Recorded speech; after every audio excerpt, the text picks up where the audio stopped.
Well, welcome to the Christ-centered cosmic civilization, and I'm still joined with PJ from the Global Church History Project, and do pick up his book that's on the theme that we're exploring, Michaelmas, Down Through Church History, and you can subscribe to get on Facebook short daily church history meditations.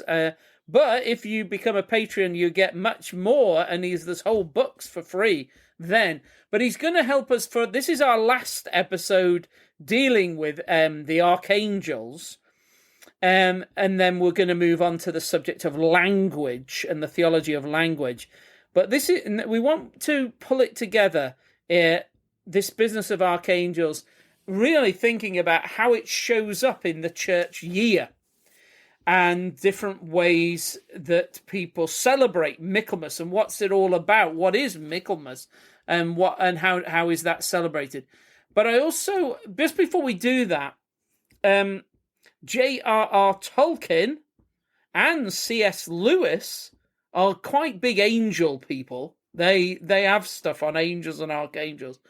And I'd like us to just spend a few moments on that, because Tolkien, The Lord of the Rings, Middle-earth, Hobbit, all that stuff, and there's games like Lord of the Rings Online, and people get immensely into it, and the lore, the background of it, and the films, there's new films being made, TV series, all this stuff. So it's immensely wide audience, and yet in those stories, is it true to say that he does have quite a thought through, particularly now that the series are beginning to, the new TV series is touching on things that are more from like Silmarillion style stuff, this backstory and the cosmos stuff. Is it true to say Tolkien has quite a worked out view of archangels? And how does that work, PJ, tell us about that. Tell us where they show up in the Tolkien mythology. So Tolkien has 7 archangels, and he has them created before the universe. So they are creatures, but then they're older than kind of creation more generally. And we thought about that before, how that Philo thinks about that a bit.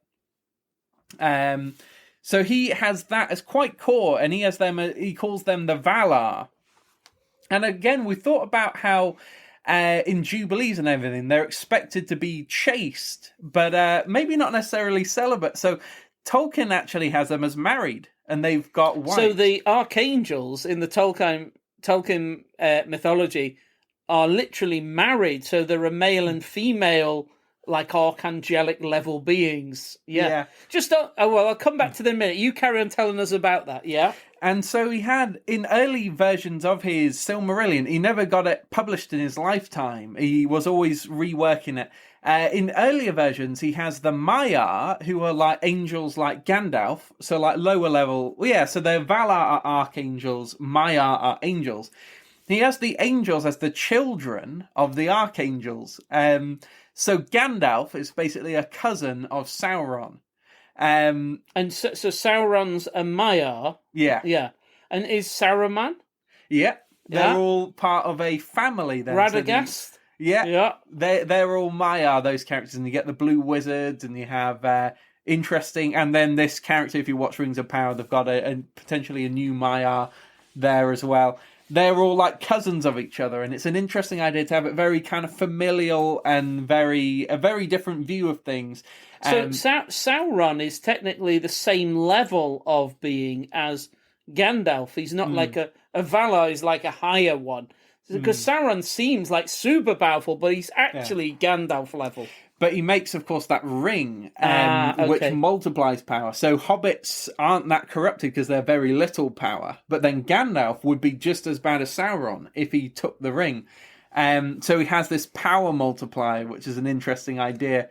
And that's why the eagles can't take them to Mordor, because they'll be corrupted by the ring. And they're very powerful, so it would be terrible if the They eagles... are Maya as well. Oh, the eagles are Maya. Yeah. Okay. And that goes back to that idea of eagles having this sort of angelic symbolism in the Bible, and then Tolkien picks that up then. Yeah, wow. He does. And he, so in the end, he felt, I think his priest wasn't happy with the ideas that angels can marry. Tolkien's priest wasn't happy with this. Okay. Yeah, with their marriage and everything. So then he said in the end, maybe even the eagles aren't Maya and everything. But when he did his final revision, he said, actually, the eagles are Maya, and they get married, and they have kids and everything. Hey! So he went back to his original draft, which is great that, that he stuck with his convictions. And as we've been thinking, there's a very different way to view all this cosmology and everything. And Tolkien, so often, what we're describing as things that seem to have only came to light after the discovery of the Dead Sea Scrolls, and they're translated, and even in the decades since. Tolkien just seems to kind of know this stuff just from his own Bible reading, which is quite interesting. He is bang on so many things when you dig deep. So the Valar, there's Mr. and Mrs. Valar in that system. Let me just ask, while we're passing through that, are there female angels, or are they all blokes? There is, of course, as we thought, Zechariah tells us some of the most interesting things about angels. There are, of course, in Zechariah 5:9, I lifted up my eyes and saw, and behold, there came forth two women, and the wind was in their wings. And they have wings. Wow, that sounds like two angels, Yeah, so there is that maybe Tolkien's got a point there. And then we thought as well, when Abraham is circumcised, he's not committed to a life of celibacy. Yeah. He's still with Sarah. He's just got to commit himself to a life of chastity. He can't be having any more concubines. He can't be having anything like that. He has to be monogamous and chaste. But then, so when the angels make that vow, and that is the angelic estate to be chaste, does it necessarily mean total celibacy? Does it mean there are no wives? And he thinks of this as well with the Ents, how he has them. They seem to be all male and everything, but then there are also the Ent wives, and this whole idea where he feels like there should be a female half for things that seem all male, and you get this in scripture. So Zechariah 5, there definitely seems to be female angels there. Those two, and then there's possibly another one in 7 who is sitting in the midst of the measure, and all this kind of thing. So that's true, and that fits with the whole idea of them originally committing themselves to chastity at the very beginning, and also that how some of the angels turn away from their chastity and go for immorality with human beings. And that explains how it's possible, but also the whyness of it, that they kind of become dissatisfied with angelic wives and go for. And then also, I know this opens up a whole thing, but we're not going to explore it now. But when Jesus says that in the new creation we will not be given in marriage, and then marriage as we understand it now is something that ends in death and so on. But he says it won't be like that in the new creation. Rather, we'll be like the angels who do not die. We're equal to the angels who do not die. And that means, it doesn't mean necessarily there will be no such thing as marriage, but there won't be marriage as we know it, which ends in death. There'll be something else, and now people are given and taken in marriage. It won't be that giving and taking marriage. It'll be some other kind of marriage. Maybe the sort of marriage that the angels have had. But Tolkien, anyway, well, let's not get too distracted by that. It's interesting. Zechariah 5 really does seem to have female angels there. And then Tolkien had written that into his mythology with a happily married Valar who produced the Maiar. Lovely. What about C.S. Lewis? Does he have anything to say about angels? He does, but a lot of the stuff he has to say is more tied into, I think, the overall theme of this episode, which will be about Judgment Day and farming and all of how that all connects. Because some angels, as we saw in Revelation, look quite sinister, and like wormwood seems quite terrifying. But he's got a point, and so Wesley thinks... John Wesley now we're talking about, from the 18th century, the founder of Methodism, and his brother Charles Wesley, who also writes hymns that often refer to angels and archangels and firstborn seraph and things like that. But yeah, John Wesley, go on. Yeah. He had... well, there's a few things, actually, just before I forget, because connecting with Tolkien, that he has this idea that... the devil was kind of older than all the other angels. And that appears in Tolkien because Melkor is also older. And in Psalm 110, I think it is, the father says to the son, you have dominion over everything because I begot you before Lucifer. So, and it is, when you see in the Septuagint, it's Eosphorus, which is, Lucifer is that word we see in Isaiah. So it's just interesting, that connection. That... So Wesley and Tolkien have this idea that Michael and Satan are kind of brothers. So Wesley often uses the same kind of terminology to talk about Michael and Satan, but he has this very clever double meaning. So he has this thing where, like, in vain. This is Charles Wesley from that's true. From his hymn. John Wesley also has this stuff. But you'll know the Charles Wesley verse better. That in vain the firstborn seraph tries to sound the depths of love divine. So that you have this idea, but then he has it could apply to Michael or Satan. So both John and Charles have that thing, because you could have Michael, where it's like he's one of the most holy and most loving kind of Christians out there. But he can't love as much as Jesus. And so that's true. That's one meaning. The other thing is that Satan doesn't understand what Jesus is doing until it's too late. It's another idea Tolkien picks up on. Because, like, Tolkien has it that Sauron can't understand why anyone would want to destroy the ring. It's like, no, you just want to serve yourself. You don't want to serve others. So you'll want to hold on to the ring. He can't understand that kind of love. And so they can just sneak the ring in and then destroy. And the ring is kind of like sin. They can just destroy it because Sauron can't imagine anyone doing that. And Satan's the same way. And some people have this idea. This is in that Hellion translation of the Gospels into Old Saxon. It suggests that Satan is the one that tells Pilate's wife about Jesus being the Son of God and everything, because it suddenly thinks like, I know what he's trying to do now. He's trying to destroy my power and destroy my power that's death. He's trying to destroy it. So then he's saying to Pilate's wife, he's like, no, look, you've got to. So it's like Satan, until the last minute, he couldn't understand. And there's sometimes Jesus, when he's trying to keep everything quiet and everything, and he says, if the evil principalities knew what I'm doing, they would try to stop me. That's so cool, isn't it, to think of it that way, like mythologically, and how he can't don't tell people about this because they'll figure out my, like, in the Hellions, the chief's military strategy. He has a deeper strategy.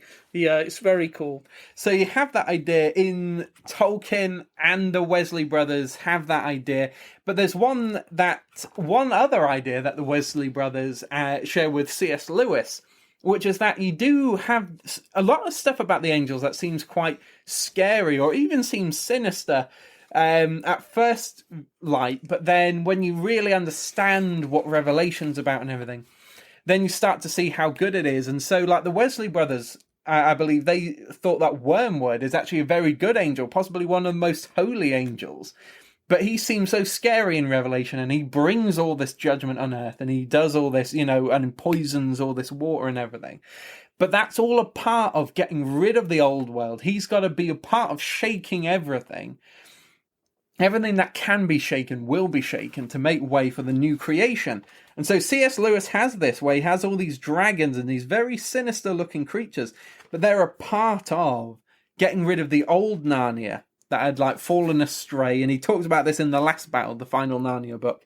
So the old Narnia kind of falls astray and everything, and then he's got to get rid of it, but he's got a new Narnia, which is even better. And then he describes all these dragons and giant lizards and so on, and they're very scary things, but they're a part of this, getting rid of the old world. And he uses this very interesting analogy where he says it's like they were picking up trees and crunching them like rhubarb. Because one of the things that happened with this kind of rhubarb craze that happened around the time. So this is getting into the way people kind of celebrate Michaelmas, isn't it? And there's a rhubarb craze. Go on, explain that. Yeah. So the rhubarb craze was a way in which people who were living in cities could kind of reconnect with the cycles of farming that God has really intended for us. Because we do see in the scripture farmers and sailors and so on, people who have practical jobs that change with the seasons. They know God in a certain way and God can appeal to knowledge they have. And we see Paul as a sailor. He gives advice to the centurion Julius, and Luke covers for him, says he still is a very wise guy. And Paul he nearly listened to Paul, and there was a totally reasonable, Luke does all this, but Paul knows better than this centurion because he's a sailor. He knows these seasonal things, and farmers are like this as well. The seasons and the weather. So to live and think according to the seasons, to follow the natural rhythms of the sun, the moon, the stars, nature's cycles, makes you closer to the God who created all these things. And that when we live in an overly urban environment and we switch our lights on and control our environment through heating, lighting, and in a way disconnect ourselves from the cycle of seasons, and we do it with our food as well, where we'll just have exactly the same food all the year round, doing that alienates us from the living God of creation. That is true, and that's why we see in Ezekiel, when he describes the city of heaven, it's very rural, where people have like lots of space and lots of trees, and there's a massive river, and people are like wading in and have to pull up their trousers and everything because they're wading in, and they catch fish, and the Lord keeps a bit of swamp, so there's a bit of salt so you can fry the fish, and it's all like very... And the tree in Revelation, in the new creation, which is for the healing of nations, it bears... It's got even more seasons. It's like more seasonal, isn't it? There's like... every month it's got a new crops, as if to say, well, surely you want to be even more seasonal, not less so. Yeah. And it's so amazing that the way... So Jesus does like cities in some sense, but the way he designs them is so much more rural in a way, and so... Garden cities, aren't they? Yeah. And Nebuchadnezzar, when he has this incredible experience with the Lord and he becomes a prophet, he ends up turning Babylon from this evil, most urban city into this garden city. The hanging gardens of Babylon, one of the wonders. Yeah, one of the greatest wonders of the whole world. He turned his entire city into a wonder by modelling it off of the heaven he saw, which is an incredible thing to do. So that is the kind of reality of things when we're trying to understand so much about what Jesus is saying. He really is basing things on a seasonal thing, and so he loves sailors. So many soldiers also came to see him, but they were like sailing around a lot of the time as well. And that psalm does say, like, those that go out to sea see the wonders of the Lord, and it's like when they've been through a storm and they come back, they're full of like wonder and knowledge of God. Yeah, absolutely. So these seasonal kind of jobs and everything, they're so important to God, and they do. And I think Jesus is depending on people having this kind of knowledge, and so his parables will be given at certain times in the year. And so the Festival of Trumpets... Just on that, before we go on there, like I've had this happen to me twice in my ministry, that when I was getting excited about having a harvest festival, on 2 occasions, a person said to me, "You shouldn't do that because it's pagan." Oh, yeah. Why did they say that, and what's going on that? Because I was shocked when both of them said it, and they were sincere. They were like almost angry that I was doing a harvest festival because they felt it was pagan. What's that about? It is so much Christian stuff has been co-opted by paganism because there's so little in terms of Celtic and Germanic paganism that has genuinely survived. So some people think like, oh, well, Beowulf might have been originally, but you can see all throughout it, it's a Christian guy telling the story about like a pre-Christian past and so on. We just don't have accurate records about how the Celts and the Germanics and so on celebrated their times. So loads of stuff that was that Christians did, but people felt like, oh, that's a bit rural. So then they said, oh, that's a bit pagan. And it's such a massive leap of logic. So they literally think, because they're city dwellers and Christians worship, obviously we are deeply appreciative of creation, nature, because we worship the God who created everything and holds it all together, and the Bible's just rammed full of celebration of animals, plants, trees, mountains, weather, everything like that. But they have become so disconnected from it that when they see that, they're like, oh, that's a bit different. We're not used to that. That's probably pagan. And it's actually real Christianity arriving. Yeah. And they're sort of freaked out by real Christianity. Yeah. Wow. Because Moses, he sets up several harvest festivals. And the first one that happens... through Moses, because it's the Lord who actually... Yeah, that's true. The Lord, he set up all the times and everything, and set up the stars for telling the time. So there was always his intention to have this. But he has, starting with the Feast of First Fruits, so that is Easter. That one, the very first things he harvests. So as soon as there's anything ripe, you bring that, and then you say, look, the harvest is coming soon. Then 50 days later, you have Pentecost, and that's the real first harvest. You're properly gathering in the first lot of crops. And then there's a continued cycles up until you get to Michaelmas, or the Festival of Trumpets. And that is the final one. And so then the idea is winter's coming. And if you've seen Israel and especially Jerusalem, you can get quite thick snow. You can Google pictures of Jerusalem in the snow. Although we see loads at Christmas, yeah. So we're familiar with the image. There's little you can grow. You can imagine in that thick snow and everything. So winter, and we literally know when Jesus is born in December. Snow had fallen, snow on snow. Yeah, it's well established in the carols. And you couldn't grow anything because earth stood hard as iron. Yeah, exactly. Yeah. I mean, no one's going to argue with Christmas carols. Well, no one who's serious. Yeah. But carry on. So this is all well known about how Israel is. It can become a very snowy place, and that does mean when it's the Festival of Trumpets, and Moses says, "Now this will be the last harvest festival." And so until the start of the next year, which is in April, then nothing can grow. Moses is given that impression, at least.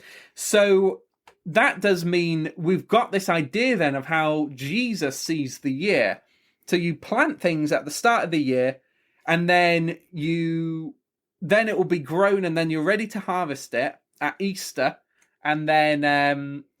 you get an initial harvest at Easter. Yeah, and that's just the very first thing. So it'll be as soon as you see a red apple or something, then you grab that and then you're like, look, there's some stuff already ready. But then it takes 50 more days until you've really got stuff you can harvest. That's how he sees it. And then you have months pass, so quite a long time passes, and then you have this final one. And then we see as well very interesting things where at that first harvest you're meant to share as much as possible. You've got to make sure as many people are involved and you're getting as much and you share it all. Then in this final one, you have this where you're gleaning. So you're not allowed to glean at Pentecost. That's a wrong thing to do. But then you do have people gleaning at Michaelmas, or the Festival of Trumpets. So there's an initial first harvest where you just get a sense that, hey, look, there is going to be a harvest. Then at Pentecost, that's when you're getting a lot of stuff in. Then there's a lot, and then you mustn't glean. You mustn't grab every last little bit because it's got to be shared out with people, and that's the meaning of Pentecost. That they sold everything to make sure everyone there was no needy. But then there comes, once we get to the autumn, a point where it's now, okay, that's it now. Let's gather everything in. Yeah, and that has this sense when you see the angels in Judgment Day, and they've got to gather everyone up. And as we said, there's nothing that can escape the Empire of Heaven's gaze. And his eyes, Revelation and Zechariah says, are the archangels. And so they lead this investigating. They overturn everything on earth and they see what's really going on. And they say, right, we've got to do judgment. And in the parables, Jesus says the angels do the judgment. And in a lot of those parables about judgment, he has it all about taking place in farmlands. So he has the angels as farmers who are going through fields and gleaning. So at this point, we're saying everyone get involved and then you can just feed. And that's great. But then on this final day, there's a sense in which it's now everything's got to be found out. And so, bringing it back to what started us down this, was this idea of rhubarb in the last battle. You were telling us why does C.S. Lewis introduce the concept of rhubarb?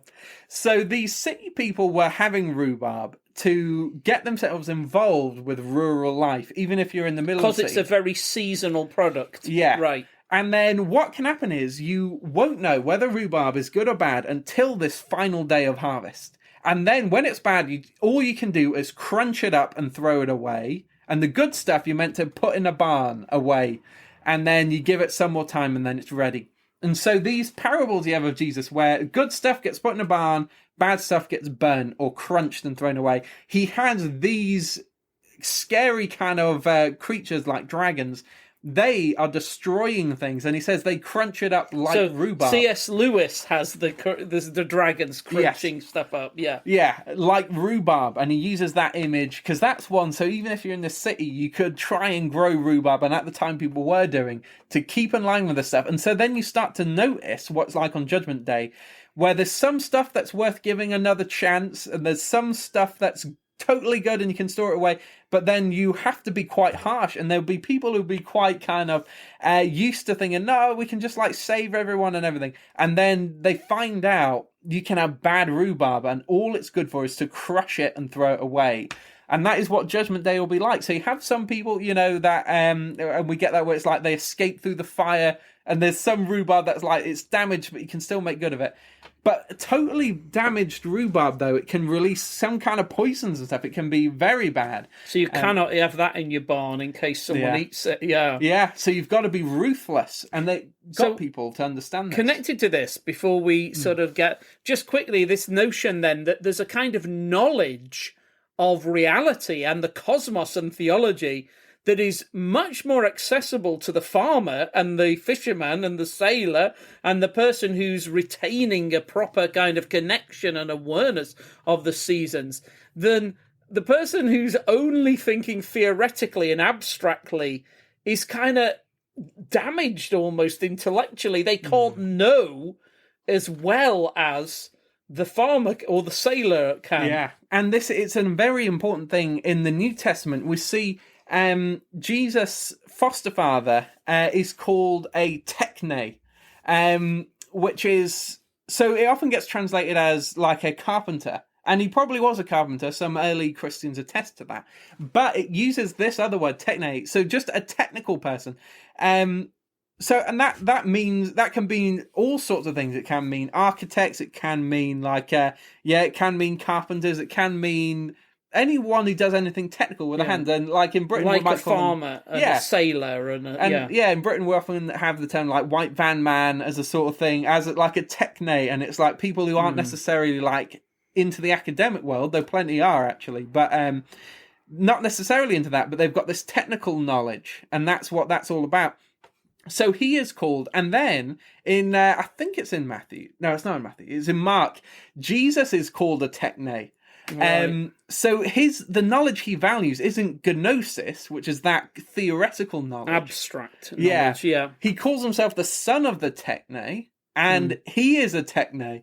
He's someone who's technical, who has practical knowledge, no nonsense sort of stuff. Whereas all this Gnostic stuff, where it is just nonsense, where you just come up with ideas, theoretical. And there's some people who think they get to a truth. You can just think hard enough with theoretical ideas, you can get to a truth. He's saying that is nonsense, and he's no nonsense. He just likes technical, practical stuff. I love that. And so there's a kind of knowledge about the harvest, like to bring it to this.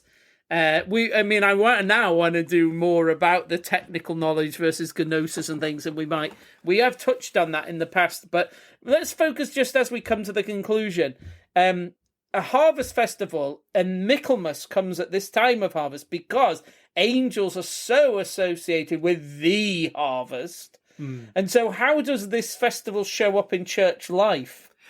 So a lot of people have harvest festivals, and they'll just call it a harvest festival at this time of the year.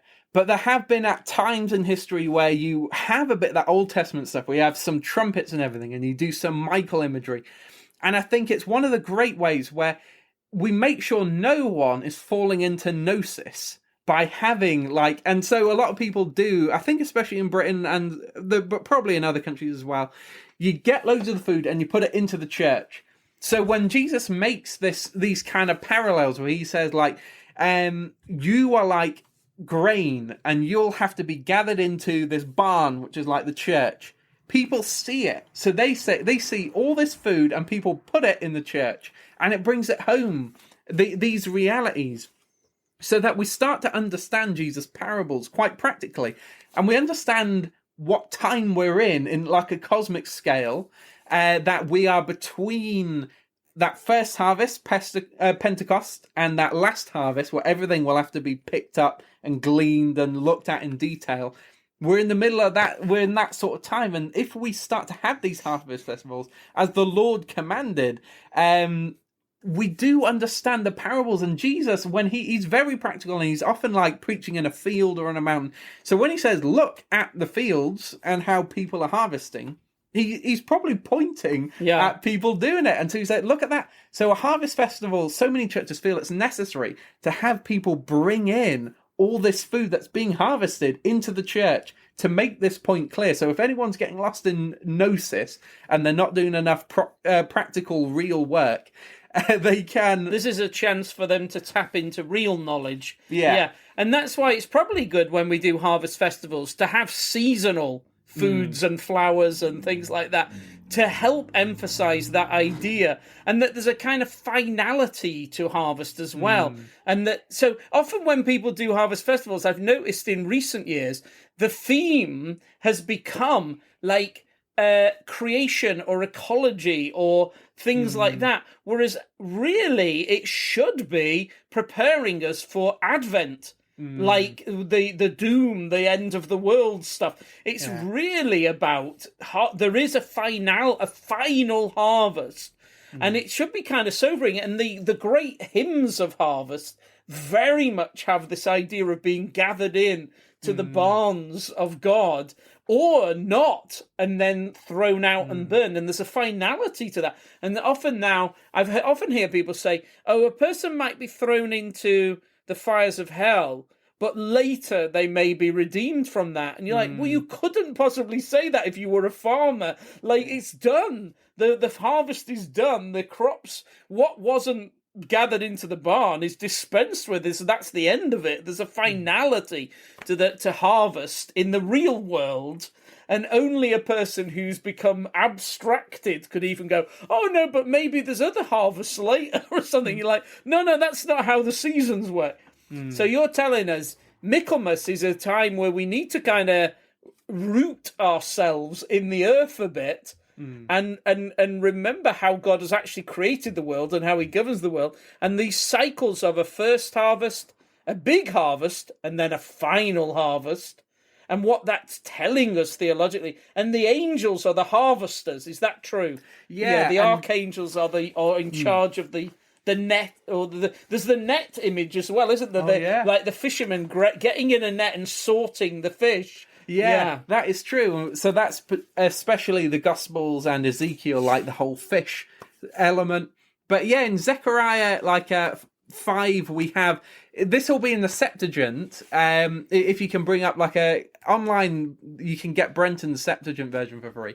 And then in that, he talks about a flying sickle that represents judgment and justice and judgment day, kind of in particular. And then we see in Revelation the archangels. There's two of them, and there's one of them comes out of the temple and he hurls the sickle. So this is Revelation 14, is it? From verse 14, harvesting the earth and trampling the winepress. Yeah, all very harvest related stuff, and it's sickles. And in fact, in that time of the year in China, there's all these different constellations that are very important to their timekeeping, and loads of them are farming related, and it includes the farmhand as one constellation, and the sickle is there as well, and that all gets used in Revelation. And a lot of the constellations are important in Revelation, but we can't talk about that here. But it is true. And so you do have that sickle. We see it from Zechariah, we see it in Revelation, that represents Judgment Day, and we see them hurl sickles around, and they this is symbolic of Judgment Day. And if we were more technical, this is stuff that would be very apparent to us. Great stuff. I mean, there's so much we could say. If you get his book, you'll find out there's all sorts of stuff in there about the celebration of Michaelmas, but it's that strength of... So we've thought a lot about angels and got our heads around the idea of the angelic, the order of angels, and how all the heavens are divided up and there's responsibilities given to the angels. But really, we wanted to concentrate it on the feast of Michaelmas of the archangels is really very practical. So in a way, we were thinking all over the place in a kind of trying to expand our vision to what the kind of vision that the Bible contains within it, and all that big vision of angels and the divine civilization and everything. But actually, our church ancestors, when they created the concept of Michaelmas, it was very practical and trying to say to people, listen, there is a harvest coming, just as year by year we harvest our crops, and the Lord is preaching to us through the seasons, and Jesus is saying, see how a seed goes in, dies, rises and grows up to a resurrection body. And then he says, now follow, there's more lessons to learn from plants as that plant grows, and then will give a harvest. And then it dies off, and then that it can be thrown away and burned up and all that. There's lessons to learn from seeds and plants all the way through to its harvest, and even what happens to it after its harvest and all that kind of thing. There's theological lessons, and it's very easy for people, if we only buy our food in cans and plastic packets, to be so disconnected from the reality of the world and the way the Lord actually governs the world, that we can fall into ridiculous theology. And we don't really think about the harvest all the time, the way that Jesus does, the way the prophets do. In the Bible, there's a constant awareness that the day of the harvest is coming. So Michaelmas is there to drive that home to us and remind us that these archangels, Jesus has delegated responsibility to them, and he talks about these angels that will come and harvest or gather up the elect from the four corners of the world and so on. That day is real, and it's coming. And I want to just end this time by just reading this little bit from Revelation 14, and it's from verse 15, where it says, take your sickle and reap, because the time to reap has come, for the harvest of the earth is ripe. And then it's a kind of repeated that again. There's another angel who had the charge of fire, and we know who that is. Who's that one again? Uriel. Uriel, charge of fire. We think it's Uriel. And he calls in a loud voice to him who had the sharp sickle. So there's another one who has the sickle. Take your sharp sickle and gather the cluster of grapes from the earth's vine, because its grapes are ripe. And then the angel swung his sickle on the earth, gathered its grapes, and threw them into the great winepress of God's wrath. Wow, the intensity of this. I can see why many churches decide not to do Michaelmas, because they prefer an anemic kind of religion that has no judgment day, has no wrath of God, has no blood of atonement and all the rest of it. But we who are trying to be serious about a Christ-centered cosmic civilization, for us, Michaelmas is a vital part of the church year.